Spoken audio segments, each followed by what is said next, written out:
அன்புடன் கோவிந்தராஜுலு மணல்மேடு வெதர்மேன் வானிலை ஊடகநேயர்களுக்கு விடியற் காலை வணக்கங்கள். இன்று நவம்பர் மாதம் 9ஆம் தேதி, ஐப்பசி மாதம் 23ஆம் தேதி, ஞாயிற்றுக்கிழமை. விடியற் காலை வானிலை நிலவரம். இதுவரைக்கும் நம்ம சேனலை சப்ஸ்கிரைப் பண்ணாதவங்க சப்ஸ்கிரைப் பண்ணிங்க. தொடர்ந்து அறிக்கைகள் பெற எனேபிள் பண்ணிட்டீங்கன்னா தொடர்ந்து அறிக்கைகள் உங்களுக்கு வரும். உறவினர்கள் நண்பர்களுக்கு இந்த அறிக்கை உண்மையாகப்பட்டுச்சுன்னா அவங்களையும் பார்க்க சொல்லுங்கள். பட்டன் ஃபோன் வச்சுருக்கிற விவசாயிகளுக்கு இதை கொண்டு போய் சேருங்க. நீங்கள் மனசாஜப்படி பார்த்தீங்கன்னா, நான் 4 நாளைக்கு முன்னாடி யார் இதை விஷயங்களை சொல்கிறா அப்படிங்கிறது உங்களுக்கு தெரிஞ்சிருக்கும். சரி, நம்ம இப்போ வானிலை அறிக்கைக்கு வந்துடுவோம். இப்போ என்ன விஷயம்னு கேட்டிங்கன்னா, தென் மாவட்டங்களில் அதாவது சுழற்சி இப்போ எங்கெங்கே இருக்குதுன்னு கேட்டிங்கன்னா, ஆந்திரா கிட்ட ஒரு அப்பர் ஏர் சர்க்குலேஷன் ஒரு மேலடுக்கு சுழற்சி இருக்குது. தென் மாவட்டங்களில் நிலப்பகுதிகளிலும் மன்னார் வளைகுடா கிட்டையும் ஒரு சுழற்சி ஒன்று இருக்குது. அது அப்பர் ஏர் சர்க்குலேஷன் தான். அந்தமானுக்கிட்ட ஒரு டிஸ்டர்பன்ஸு உருவாகி இருக்குது. ரைட்டுங்களா? இதுதான் இப்போ இருக்கிற சுழற்சி. இதனுடைய 3 நகர்வுகளால் தான் இப்போ காற்று வந்துகிட்டு இருக்குது. தென் மாவட்டங்களில் இருக்கிற சுழற்சி நகர்ந்து அரபிக்கடலுக்கு போக போகுது. அதனால் அங்கே தென் மாவட்டங்களில் மழை பெய்ய போகுது. 11ஆம் தேதி வரைக்கும் 12லேருந்து நமக்கு வடகிழக்கு பருவமழை காற்று திரும்பி நமக்கு மழை ஆரம்பிச்சிடும். அதற்கான காரணம் சொல்கிறேன். இப்போ நம்மளுடைய நீண்டகால வானிலை அறிக்கைப்படி November 11 to 17, 25 to Karthigai 1, 18 to 23 Karthigai 2 to 7, இப்போ 24 to 29 Karthigai 8 to Karthigai 13, November 29 to December 8 Karthigai 13 to Karthigai 22, December 11 to 26 Margazhi 3 to Margazhi 10. இதில் சென்னியார் டிட்வாங்கிற 2 புயல், UAV 1, ஏமன் வச்ச பேர். ரைட்டு. இப்போ நம்ம 9ஆம் தேதியிலேருந்து மழை வாய்ப்பை பார்க்குறோம். 2 லோ வருது. இது கரையை 9, 10, 11, 12 இன்டென்ஸ், அதாவது வீரியம் பெறுறதுக்குள்ளே நம்ம மலேசியா பகுதியிலேருந்து ஒரு சுழற்சி இதை புல் பண்ணி இழுத்துக்கிட்டு அங்கே போயிடுது. அதனால் இது கரை கடக்காமல் போயிடும் அப்படிங்கிற ஒரு வாய்ப்பு இருக்குது. அதை நம்ம இப்போ கரெக்டாக சொல்ல முடியாது. ஏன்னா இன்னும் ஒரு வாரம் தாண்டி இருக்குது. ஏன்னா இந்த ஃபங்குவாங்கிற அந்த டைப்பான் இப்போ ஏற்கனவே ஒன்று கல்மேகின்னு ஒன்று, அதனுடைய எச்சம்தான் இப்போ வந்துக்கிட்டு இருக்கு. அந்த எச்சம்தான் இப்போ புயலாக மாறுறதுக்காக நமக்கு வந்துக்கிட்டு இருக்கு. இந்த ஃபங்குவாங்குங்கிற அந்த இது 180 கிலோமீட்டர் ஸ்பீடு. அது அந்த காற்றை இழுத்துக்கிட்டு இருக்கு. அது காற்றை இழுக்கிறத, அதாவது களைஞ்சி போச்சுன்னா வடகிழக்கு பருவக்காற்று முழுக்க உள்ள நுழைய ஆரம்பிச்சிடும். 13, 14, 15 தேதியில் 11ஆம் தேதியிலேருந்தே நமக்கு மழை பெய்ய ஆரம்பிச்சிடும். ரைட்டுங்களா? லேசான மழை. ஏன்னா அது இன்னும் தென்சில கட்ட பாக்கி உள்ள காற்று இங்கே வரும். ரைட்டுங்களா? அதனால் 11ஆம் தேதியிலேருந்தே டெல்டா, வடகடரவங்கள், சென்னை உள்ளிட்ட வடகடரவங்கள் ஃபுல்லாக மழை இருக்குது. இப்போ 2 சான்ஸ் இருக்குது. அதாவது 17ஆம் தேதியே ஒரு நிகழ்வு கரையை கடந்து போகிறதுக்கு வாய்ப்பு இருக்குது அரபிக்கடலுக்கு. அதில் ஒரு எச்சம் ஒன்று அணிச்சிட்டு ஒரு சொச்சம் இருந்துக்கிட்டு இந்த கல்மேகி புயலோட எச்சத்தோடு சேர்ந்து அரபிக்கடலில் ஏற்கனவே ஒரு டிஸ்டர்பன்ஸ் இருக்கா, அதோடு சேர்ந்து 22ஆம் தேதியிலேருந்து 25ஆம் தேதிக்குள்ளே நம்ம நாகப்பட்டினத்துக்கும் மரக்காணத்துக்கும் அதிகபட்சமாக போனால் கல்பாக்கம் போகும். அவ்வளோதான். இடையில் அது கரையை கடக்கிறதுக்கு வாய்ப்பு இருக்குது. வெரி சிவியர் சைக்ளோன் VCS சொல்கிறாங்க, இருக்கிறதுக்கு வாய்ப்பு இருக்குமான்னா, ஏன்னா அந்த நேரத்தில் பெரிய ஆக்டிவாக MJO இருக்க போகிறதில்ல, ER வேவ்ஸ் இருக்க போகிறதில்ல. அதனால் அது புஷ் பண்ணி மேலே போகிறதுக்கு வாய்ப்பு இல்லை. அதனால தான் அது டெல்டாவுக்கு வருது. இல்லாட்டினா சென்னையை ஒரு வழி பண்ணியிருக்கும். இந்த இது MJOனுடைய இம்பேக்டாக அது தப்பிச்சிக்கிச்சு. அதுவும் இல்லாமல் 96Sன்னு சொல்லிட்டு தென் அரைக்கோளத்தில் ஒரு நிகழ்வு இருக்குது. ரைட்டுங்களா? அதுவும் பெருசாக ஒன்றும் வீரியம் அடையலை. MJO அங்கே நமக்கு சரியான ஒரு இம்பேக்ட் கொடுக்கலை. இப்போ MJO பார்க்குறோம். MJO இன்றைக்கி பார்த்தது தான். MJO பார்க்குறோம். அது 5 டிசம்பர் வரைக்கும் அதுக்கப்புறம் போயிடுது. அப்புறம் கெல்வின் வேவ் பார்க்குறோம். அப்புறம் ஈக்குவேட்டரியல் ராஸ்பி வேவ்ஸ் பார்க்குறோம். அப்புறம் MRG வேவ்ஸ் பார்க்குறோம். எல்லாமே அனலைஸ் பண்ணி பார்க்குறதுல என்ன நமக்கு வந்து கிளியர் கட்டாக தெரியுதுன்னா, எம்ஜிஓ 14-15ஆம் தேதிக்கு மேலே லேசாக உள்ள நம்ம பகுதிக்கு இந்திய பெருங்கடலுக்கு எட்டி பார்க்குது.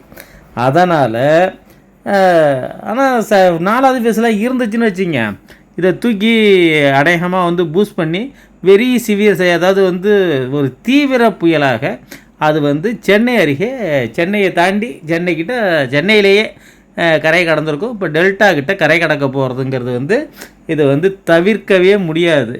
காற்று அச்சம் இருக்கா அப்படின்னா பெரிய காற்று அச்சம்லாம் இல்லை. இப்போ மெல்லிசா, ரகாசா, இப்போ ஃபங்குவாங் இதெல்லாம் வந்து கம்பேர் பண்ணி பார்க்குறப்ப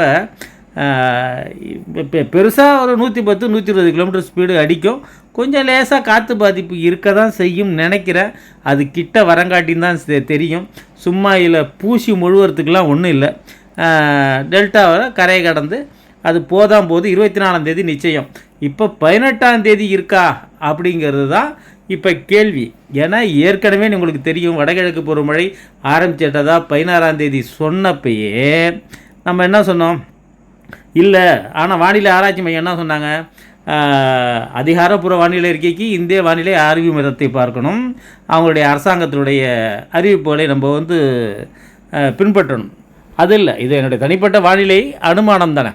17 to 24 வந்து இது வந்து ஒரு புயலாக மாறாது அப்படின்னு சொல்கிறதுக்கு ஒன்றும் அறுதிட்டு சொல்ல முடியாது. அதுவும் மாறுறதுக்கு வாய்ப்பு இருக்குது. 17லேருந்து 24, 17 to 24 தான் ஆக போதே. அதனால் வந்து 10 to 17 ஆகிறதுக்கு வாய்ப்பு இருக்கா அப்படிங்கிற ஒரு சான்ஸு இருக்குது. அப்படி ஆச்சுன்னா அது சென்னியார். அதுக்கப்புறம் வந்து 22 to 25 வர்றது டிட்வா. அப்படி இல்லை, இது ஆகலை, ஒரு தாழ்வு மண்டலமாக கரை கடந்துட்டு ஒரு பாட்டு போயிட்டு ஒரு பாட்டு இதோட சேர்ந்து வந்துச்சுன்னா அதுக்கு பேர் சென்னியார். ரைட்டுங்களா? ஒன்று ஃபஸ்ட்டு வர்றது சென்னியார், அடுத்தது டிட்வா, இல்லாட்டினா சென்னியார் மட்டும் வரும். இது அது ஒரு விஷயம் இல்லை, ரெண்டுமே மழை தரப்போகுது. 11, 12, 13 லேசான மழையாக இருக்கும். 14லேருந்து தொடர் மழை, காலை மதியம் சொல்லிட்டு ஐப்பசி மாதத்து மழை அது வந்து பெய்யும். நான் தான் சொன்ன மாதிரி 40 சென்டிமீட்டருக்கு குறைச்சா இல்லாமல் டிசம்பர் 8க்குள்ளே அது கொடுத்துட்டு தான் போகும். அதில் எந்த விதமான சந்தேகமும் கிடையாது. காற்று அடிக்குது, இல்லை சென்னைக்கிட்ட போகுது, வெஸ்டர்ன் டெசம்பர் தூக்கிட்டு போகுது, அந்த கதை எந்த கதையாக இருந்தாலும் வங்க கடலோர மாவட்டங்களில் தெற்கு ஆந்திராலேருந்து, அதாவது குமரி முதல் இது வரைக்கும், சென்னை ஆந்திரா, தெற்கு ஆந்திரா வரைக்கும் மழைங்கிறது இருக்குது. இதில் வந்து அந்த நிகழ்வுகளுக்கு வந்து ஒரு என்சாம்பிள் போட்டிருக்காங்க. அது வந்து அதிகபட்சமே வந்து சென்னை தான், மிக அதிகபட்சமே. ஆனால் நிறைய மெம்பர்ஸ் வந்து இது வந்து டெல்டா கரை, புதுச்சேரி, மரக்காணம், கல்பாக்கம், நாகப்பட்டினமாக கூட கீழே இறங்குது. ஏன்னா ஐடிசிஎஸ் கீழே இறங்கிடுச்சு. அதனால தான் அதுவும் ஒரு சந்தேகம் இருக்குது. ஏன்னா இதில் ஒரு இவ்வளோ பிரச்சனைகள் இருக்குது இது. அதனால் கரெக்டாக இங்கே தான் போகும், இங்கே தான் வரும் அப்படின்லாம் சொல்ல முடியாது. ஆனால் டெல்டாவில் 24ஆம் தேதி நிகழ்வு கரை கடக்க போது, 17ஆம் தேதி நிகழ்வு என்ன ஆக போகுதுன்னு தெரியல. ஏன்னா 13ஆம் தேதி இப்போ போயிட்டுருக்குல்ல இந்த ஃபங்க்வான் போய் அது வந்து 10ஆம் தேதி தான் அது வந்து வடகிழக்கு நோக்கிய நகர்வு எடுக்குது. அது மணிலா வழியாக போய் தாய்பே போகுது. சீன கடல் வந்து சீன நாடு அந்த தாய்பேயில் வழியாக அங்கே போய் கரையை கடந்து அது போய் அதுக்கப்புறம் தான் அது வடகிழக்கு பருவக்காற்றை நமக்கு அனுப்பும்.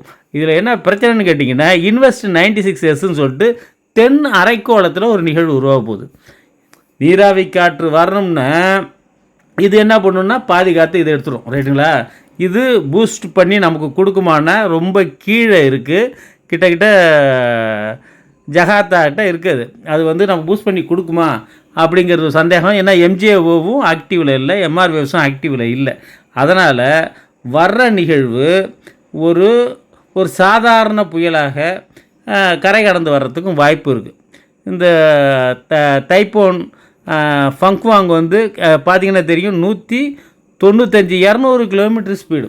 அதாவது பிலிப்பைன்ஸு, வியட்நாமு தொடர்ந்து 3 புயல்களாக தாக்கப்பட்டு கொண்டுக்கிட்டே இருக்குது. அடி மேலே அடின்னு சொல்லிட்டு அடி நவுத்திக்கிட்டு இருக்குது. 3 புயல், ஒன்றும் ஒரு 200 கிலோமீட்டருக்கு கீழே எதுவுமே கிடையாது. இது இப்போ ஒன்று வந்துச்சு, ஒரு பயங்கரமான புயல் மெல்லிசா, கிட்டத்தட்ட 325 கிலோமீட்டர் ஸ்பீடு. அது ஜமைக்க வழியாக போச்சுல்ல. அதனால் ஒரு நாட்டை விட்டு வைக்கல, அப்படியே வருஷலாக போகிற இடம்ல தட்டிக்கிட்டு போயிட்டுருக்கு. இப்போயே நமக்கு இப்போ வந்திருக்கிறது வந்து அந்த கல்மேகி புயல். கல்மேகி வந்து கொஞ்சம் நெஞ்சம் இல்லை, கிட்டத்தட்ட பிலிப்பைன்ஸில் ஒரு 325 பேரை போட்டு வந்திருக்குது. அதுக்கப்புறம் வந்து இங்கே வங்கக்கடலில் வந்து அது ரீமேர்ஜ் ஆகி அதுதான் நமக்கு 24ஆம் தேதி நிச்சயமான சென்னியார் புயல். டிட்வாவா சென்னியாரா டிட்வாவான்னு தெரியாது, ஆனால் ஒரு புயல். டிட்வா சென்னியார் முதலே ஆயிடுச்சுன்னா அடுத்தது டிட்வா, இல்லைன்னா சென்னியார் 24ஆம் தேதி நிச்சயம் அந்த புயல். அது வந்து நமக்கு இருக்குது. அது வந்து எங்கேருந்து வந்தது? கல்மேகி புயலுடைய எச்சம் வங்கக்கடலில் வந்து. ஏன்னா எப்போ ஆரம்பித்து எங்கே வந்து எத்தினாட்டை கால் பண்ணிவிட்டு திருப்பி இதுக்கு வரப்போகுது. ஆனால் அதுக்கு இங்கே வேறு பேர் வைக்க போகிறாங்க, சென்னியாரோ டிட்வாவோ ஏதோ பேர் வைக்க போகிறாங்க. இதெல்லாம் எதுக்காக சொல்லிக்கிட்டு இருக்கேன்னா, இதுக்கு வந்து ஒரு குறிப்பிட்ட ஒரு துல்லியத்தன்மை, ஒரு அக்யூரேசி வர்றதுக்கு இன்னும் நம்ம 2-3 நாள் இருக்கணும். ஆனால் புயல் வரப்போகிறதுங்கிறது நிச்சயம். 2 புயலா ஒத்த புயலா அப்படிங்கிறது வந்து இல்லை நிச்சயமாக தாழ்வு மண்டலம். மழை வந்து நிச்சயிக்கப்பட்டது. காற்றுக்கான யோசனை தான். இவ்வளவும் நம்ம பேசிகிட்டு இருக்கிறது எல்லாமே காற்றுக்கான யோசனை தான். நல்ல ஒரு லாக்காகி போய் கிடக்கு எம்ஜிஓ. ஒரு சாதாரண பாஷையில் சொல்கிறேன்னா லாக்காகி கிடக்கு எம்ஜிஓ. அது வந்து இந்த ஃபேஸை விட்டு வரணும். இஆர் வேவ்ஸு எல்லாம் சேர்ந்து இப்போ இருக்கிற சர்ஃபரஸ் பேஸ்ன்னு சொல்லுவாங்க, அதில் வந்து மாட்டிக்கிட்டு இருக்குது. அதனால் அது வந்து அதில் விட்டு வெளியில் வர்றதுக்கு 15-16 வந்துடும். முன்னாடியே வந்தாலும் வந்துடலாம். ஏன்னா அது வந்து ஒரு 45 நாளில் சுற்றி வருதா, 60 நாளில் சுற்றி வருதா அப்படிங்கிறதெல்லாம் சொல்ல முடியாது எம்ஜிஓவை பொறுத்த வரைக்கும். அதனால் வந்து அது கூர்ந்து கவனிக்கப்பட்டுக்கிட்டே இருக்குது. அது ஏன்னா மாற்றங்கள் இருக்குது அப்படிங்கிறதுக்கு தான் சொல்கிறேன். இன்றைக்கி ஃபுல்லாகவே எடுத்து அனலைஸ் பண்ணி பார்த்தேன். ஐடிசி செட் வந்து 10 அச்சரேகை கீழே போயிடுச்சு, கீழேயே இருக்குது. கிட்டத்தட்ட நிலநடுக்கோடு கிட்ட இப்போ அது போய்கிட்டு இருக்குது. அதனால் வந்து இந்த புயல் வந்து 10 அச்சரேகை 10-12 அச்சரேகை அப்படின்னா எங்கன்னு கேட்டிங்கன்னா வேதாரண்யம் முனையிலேருந்து இந்த பக்கம் வந்து மரக்காணம் 12.10ன்னு நினைக்கிறேன். ஆமாம், அதுக்குள்ளே தான் அது கரையை கடக்கணும் அப்படின்னு சொல்லிட்டு எல்லா தரவுகளுமே சொல்லுது. ஏன்னா இது மாறுறதுக்கும் வாய்ப்பு இருக்குது, இல்லைன்னா மறுக்க முடியாது. அதனால் 11ஆம் தேதியிலேருந்து மழை இருக்குது. இப்போ இன்னையிலேருந்து தென் மாவட்டங்களுக்கு மழை இருக்குது, அது குறையாது. அந்த காற்று எப்படி வருதுன்னு பார்த்தீங்கன்னா தெரியும். அதனால தான் அங்கே தென் மாவட்டங்களுக்கு மழை. 11ஆம் தேதியிலேருந்து தொடர் மழை நமக்கு இருக்கும். 13ஆம் தேதியிலேருந்து இன்னும் அதிகரிக்கும். 11, 12, 13 லேசாக இருக்கும். 13லேருந்து அதிகரிக்கும். 17ஆம் தேதி புயலாக அது தாழ்வு மண்டலமோ கரையை கடக்கும், இல்லைன்னா கிட்டே இருந்துட்டு நல்ல மழையை கொடுக்கும். அதுலேருந்து 17, 18லேருந்து தொடர் மழை தான், ஒரு வாரம் 10 நாளைக்கு. அதில் வந்து 24ஆம் தேதி கடுமையான மழை, மிக கனமழை, அதி கனமழையெல்லாம் இருக்குது. ஒரு நாளில் 20 சென்டிமீட்டர் 30 சென்டிமீட்டர் மழைலாம் பெய்யறதுக்கான வாய்ப்புகள் அதிகமாக இருக்கிறது. ஒட்டுமொத்த வடகடலோர மாவட்டங்களே பாதிக்கும் அபாயம் இருக்குது. புரிஞ்சிருப்பீங்கன்னு நினைக்கிறேன். நன்றி, வணக்கம்.